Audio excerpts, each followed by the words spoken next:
আলো যে তার নিজস্ব একটা গোপন ভাষায় কথা বলে, সেটা কি আমরা কখনো ভেবে দেখেছি? আজকের এই স্পেশাল এক্সপ্লেনারে সবাইকে স্বাগত জানাচ্ছি। আজ আমরা মহাবিশ্বের সবচেয়ে সিম্পল বা সরল পারমাণবিক সিস্টেমটাকে একটু অন্যভাবে অ্যানালাইজ করব আর ডিকোড করার চেষ্টা করব আলোর সেই লুকিয়ে থাকা ভাষাটাকে। চলুন শুরু করা যাক। তো আলোচনার শুরুতেই একটা বেসিক প্রশ্ন দিয়ে শুরু করা যাক। এই বিশাল মহাবিশ্বে প্রকৃতিতে পাওয়া সবচেয়ে সরল পারমাণবিক সিস্টেম আসলে কোনটা? উত্তরটা হলো হাইড্রোজেন পরমাণু। হ্যাঁ, একদম সাধারণ এই হাইড্রোজেন পরমাণুই কিন্তু চমৎকার সব বর্ণালী বা লাইট প্যাটার্নের মূল ভিত্তি। আজকের এই পুরো বিষয়টাকে আমরা খুব সহজে কয়েকটা ধাপে ভেঙে নেব। প্রথমে আমরা দেখব সরলতম পরমাণুর গঠন, তারপর রিডবার্গ সূত্র, এরপর আল্ট্রাভায়োলেট ও ভিজিবল লাইট, ইনফ্রারেডের জগৎ, এবং শেষে জানব এই সব কিছু আসলে কেন এত ম্যাটার করে। ১ নম্বর পর্ব, সরলতম পরমাণুর গঠন, যেখানে আমরা ফোটন এবং ইলেকট্রনের জাম্প নিয়ে কথা বলবো। নিলস বোরের সেই বিখ্যাত পরমাণু মডেলের কথা আমাদের সবারই জানা। এই মডেল অনুযায়ী যখন ইলেকট্রনগুলো উচ্চ শক্তির স্তর থেকে লাফ দিয়ে ঠিক নিচের কোনো শক্তিস্তরে নেমে আসে, তখন তারা একটা ফোটন নির্গত করে। আর এই নির্গত ফোটনের এনার্জি বা শক্তি ঠিক ওই দুটো স্তরের শক্তির পার্থক্যের একদম সমান হয়। ফোটন মূলত ভরহীন একটা কণা, যা আলোর মতো তড়িৎচৌম্বকীয় বিকিরণের কোয়ান্টাম এবং ফোর্স ক্যারিয়ার হিসেবে কাজ করে। এখন এই ফোটনগুলোকে যখন একটা স্পেকট্রোস্কোপের নিচে খুব সূক্ষ্মভাবে বিশ্লেষণ করা হয়, তখন দারুণ একটা ব্যাপার ঘটে। এরা সমান্তরাল কিছু রেখা তৈরি করে। খেয়াল করলে দেখা যাবে বেশি তরঙ্গদৈর্ঘ্যের দিকে রেখাগুলো বেশ দূরে দূরে থাকে, আর তরঙ্গদৈর্ঘ্য যত কমতে থাকে রেখাগুলো তত কাছাকাছি চলে আসে। এই যে একটা সুন্দর বিন্যাস, একেই আমরা বলি স্পেকট্রাল সিরিজ বা বর্ণালী সারি। ২ নম্বর পর্ব, রিডবার্গ ফর্মুলা, যাকে আমরা বলতে পারি আলোর গণিত। আচ্ছা, এই স্লাইডের সবচেয়ে ইন্টারেস্টিং বিষয়টা যদি আমরা খেয়াল করি, তাহলে দেখব একটা নির্দিষ্ট সংখ্যা 1.09737 গুণ 10⁻7 পার মিটার। এটা হলো রিডবার্গ ধ্রুবক। এই বিশাল ফিক্সড নাম্বারটাই হচ্ছে রিডবার্গ সূত্রের একদম মূল ভিত্তি বা নোঙর, যেটা দিয়ে বর্ণালীর পুরো হিসাব নিকাশটা করা হয়। তো এখানকার মূল পয়েন্টটা হলো রিডবার্গের এই সূত্রটা স্পেসিফিক্যালি হাইড্রোজেন এবং ঠিক হাইড্রোজেনের মতো অন্যান্য উপাদানের ক্ষেত্রেই কাজ করে।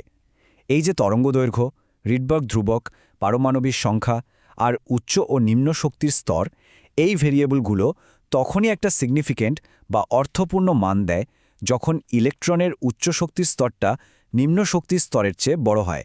এবার চলুন ইতিহাসের টাইমলাইনে একটু চোখ বুলানো যাক। ১৯ শতক থেকে ২০ শতকে টেকনোলজি যত উন্নত হয়েছে, বিজ্ঞানীরা তত দ্রুত এই স্পেসিফিক এনার্জি জামগুলো আবিষ্কার করেছেন। ১৮৮৫ সালে দৃশ্যমান আলোর বামার সিরিজ দিয়ে শুরু, এরপর ১৯৫৩ সালে ইনফ্রারেড অঞ্চলের হ্যামফ্রে সিরিজ। কিভাবে ধাপে ধাপে বিজ্ঞানের এই অসাধারণ অগ্রগতিটা হয়েছে, সেটা সত্যিই ভাবার মতো।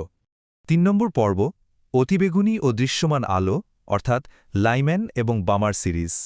একটা মাত্র কোয়ান্টাম শিফট কিভাবে পুরো গেমটা চেঞ্জ করে দেয়, সেটা দেখলে অবাক হতে হয়। ইলেকট্রন যখন লাফ দিয়ে একদম প্রথম শক্তির স্তরে ড্রপ করে, তখন তৈরি হয় লাইম্যান সিরিজ, যেটা পুরোপুরি আল্ট্রাভায়োলেট রেঞ্জের মধ্যে পড়ে।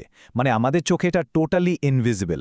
কিন্তু ইলেকট্রনটা যখন ঠিক তার পরেরটায়, মানে দ্বিতীয় শক্তির স্তরে নেমে আসে, তখন তৈরি হয় বামার সিরিজ।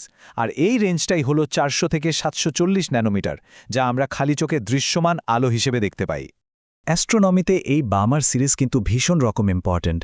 কারণটা কি? কারণ এখানে ৬৫৬.৩ ন্যানোমিটারের একটা ওয়েভলেংথ বা তরঙ্গ দৈর্ঘ্য আছে, যেটা ৩ নম্বর এনার্জি লেভেল থেকে আসে। মহাকাশে এবং আমাদের সৌর বর্ণালীর ভেতর হাইড্রোজেনের অস্তিত্ব খুঁজে বের করতে জ্যোতির্বিজ্ঞানীরা সরাসরি এই এইচ আলফা লাইনটার উপরে নির্ভর করেন। ৪ নম্বর পর্ব, ইনফ্রারেড বা অবলোহিত রশ্মির জগৎ, যাকে আমরা হিডেন লাইট বা লুকানো আলো বলতে পারি। দৃশ্যমান আলো তো গেল, এবার একটু ইনভিজিবল বা অদৃশ্য জগতের দিকে তাকানো যাক। যখন নিম্ন শক্তির স্তরটা ৩ থেকে শুরু করে ৪, ৫ বা ৬ পর্যন্ত ধাপে ধাপে ওঠে, তখন আমরা পাই প্যাসচেন, ব্র্যাকেট, ফন্ড এবং হামফ্রেস সিরিজ। বিভিন্ন সময়ে বিজ্ঞানীরা এগুলো আবিষ্কার করেছেন, আর এই সবগুলো সিরিজই কিন্তু ইলেকট্রোম্যাগনেটিক স্পেকট্রামের একদম ইনফ্রারেড বা অবলোহিত অঞ্চলের ভেতরে গিয়ে পড়ে।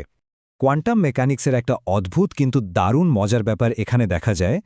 প্যাসচেন সিরিজ থেকে শুরু করে পরবর্তী প্রতিটি সিরিজের ক্ষেত্রে একটা সিরিজের সবচেয়ে ছোট ওয়েভলেংথ বা তরঙ্গদৈর্ঘ্যটা তার ঠিক পরের সিরিজের সাথে ওভারল্যাপ করে বা মিশে যায়।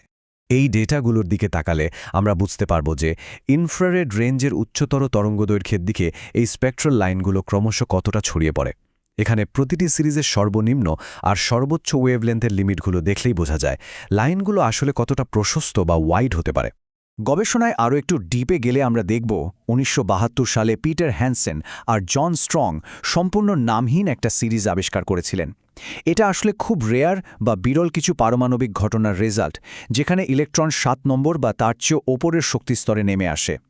এর ফলে যে বর্ণালীর রেখাগুলো তৈরি হয় সেগুলো ভীষণ অস্পষ্ট আর ছড়ানো থাকে। ৫ নম্বর পর্ব এই পুরো ব্যাপারটা কেন এত ম্যাটার করে, চলুন অ্যাস্ট্রোনমিক্যাল অ্যাপ্লিকেশনগুলো দেখে নিই। ল্যাবের বাইরের দুনিয়ায় এই ছোট ছোট অদৃশ্য ইলেকট্রন জাম্পগুলোর ইম্প্যাক্ট কিন্তু বিশাল। রিডবার্গ সূত্র কাজে লাগিয়ে এই স্পেকট্রাল সিরিজগুলোকে ক্যাটাগরাইজ করার ফলেই কিন্তু কোয়ান্টাম মেকানিক্সের ডেভেলপমেন্টটা সম্ভব হয়েছিল। শুধু তাই নয়, এর মাধ্যমেই অ্যাস্ট্রোনমাররা মহাবিশ্বের যে কোনো প্রান্তে হাইড্রোজেন শনাক্ত করার এবং দূরের গ্যালাক্সিগুলোর রেডশিফট ক্যালকুলেট করার মতো সবচেয়ে শক্তিশালী হাতিয়ারটা পেয়েছিলেন। তাহলে আজকের এই আলোচনা আমাদের সবার সামনে কি অসাধারণ একটা চিন্তার খোরাক রেখে যাচ্ছে। একবার ভাবুন তো, একটা মাত্র হাইড্রোজেন পরমাণুর ভেতরে ঘটা এই অতি ক্ষুদ্র ইলেকট্রন ট্রানজিশনগুলোই হলো আমাদের পুরো মহাবিশ্বের বিশালতা এবং এর এক্সপ্যানশন বা সম্প্রসারণকে বোঝার একদম মূল চাবিকাঠি।